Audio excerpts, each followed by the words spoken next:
నాకు అది కాదు షాకింగ్, ఈ మ్యాచ్లో షాకింగ్ ఏంటంటే శ్రేయస్ అయ్యర్ గాడి T20 బ్యాటింగ్. అసలు వాడికి ఇంత T20 బ్యాటింగ్ వచ్చని నాకైతే అసలు తెలియదు. నాకని కాదు, నువ్వు క్రికెట్ అసలు ఇండియన్ క్రికెట్ నువ్వు ఫాలో అవుతుంటే శ్రేయస్ అయ్యర్ గాడికి అదే వరల్డ్ కప్ తర్వాత నుంచి కొంచెం పికప్ అయినాడు, కానీ అసలు దాని ముందు నువ్వు కంపేర్ చేస్తే అయ్యర్ గాడు ఎట్లా అంటే క్లాసిక్ 50 ఓవర్స్ ప్లేయర్ అనమాట. ఎట్లా అంటే 40 balls 50, 60 balls 70 ఆ టైప్ ఆఫ్ ప్లేయర్ అసలుకి.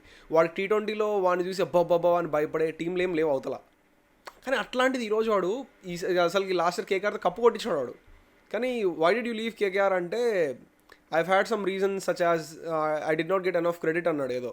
అంటే కప్ కొట్టించిన కెప్టెన్కి క్రెడిట్ ఇవ్వలేదని చెప్పి ఏదో something they had some issues. But పంజాబ్కి రావడం అయితే మంచి పని, ఎందుకంటే KKR will be ruing that. I mean చాలా డెస్పరేట్ ఫీల్ అవుతుంటారు ఇప్పుడు వాడు వెళ్ళిపోయినాడే అని. బట్ పాంటింగ్ వచ్చి ఇక్కడ మంచి సెటప్ ఉంది అయ్యర్కి, ఎందుకంటే పాంటింగ్ ఉన్నాడు, ఆస్ట్రేలియన్ స్టాఫ్ ఉన్నారు, బ్రాడ్ హ్యాడిన్ ఉన్నాడు.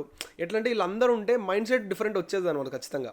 వాళ్ళు ఆస్ట్రేలియా కోచెస్ అండ్ పాంటింగ్ గురించి అసలు మాట్లాడిన అవసరం లేదు అసలుకి. సో అది పక్కన పెడితే అయ్యర్ గాడి T20 బ్యాటింగ్ అది పాయింట్ అసలుకి. నేను కాదు కదా, ప్రతి ఒక్కడు షాక్ అయినాడు ఈరోజు అసలుకి ఆడి బ్యాటింగ్ చూసి. ఎందుకంటే వాడికి ఇంత వచ్చా, నీలో ఇంత ఉందా, ఏమన్నా ఏదో మేము ఉండిద్ది కదా అసలుకి.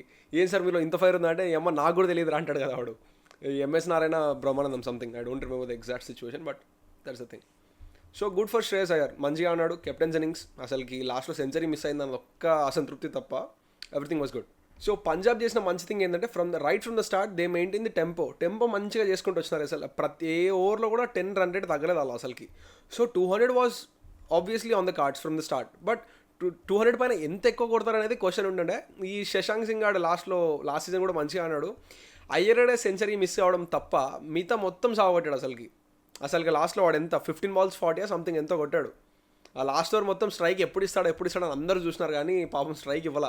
ఈ సిరాజ్ గార్డ్ గురించి మళ్ళీ మాట్లాడదాం. సిరాజ్ గార్డ్ గురించి మళ్ళీ మాట్లాడదాం.